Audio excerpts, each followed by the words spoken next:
Quand on regarde l'âge de l'enfant, par exemple, je vous donne un exemple. Je vous donne un exemple de cet enfant, par exemple.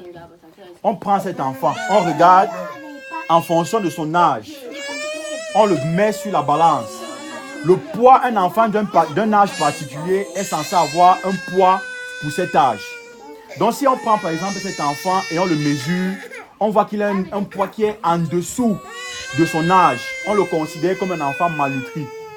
Et la malnutrition peut aussi se définir par un enfant qui mange trop.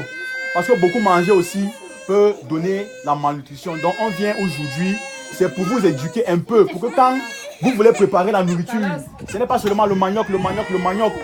Il faut essayer, il y a des petites techniques qu'on va essayer de vous donner pour que les enfants soient bien et pour qu'ils puissent bien grandir.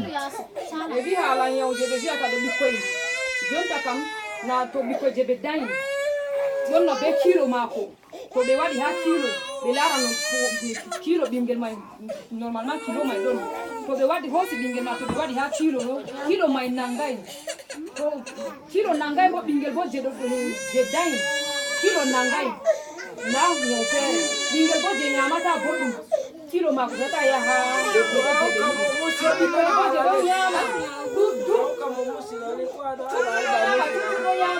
mauna ta fudu nyope ra on kanjo yo wari habe yo tan na tin tin hokka mo burka hala nyom mai be nyam du mai on wari OK.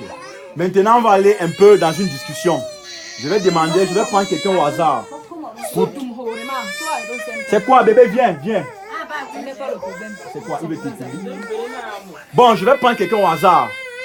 Vous allez un peu essayer de me dire à quel moment est-ce que vous arrêtez de donner le sein à l'enfant pour mélanger avec la nourriture. On va commencer par là.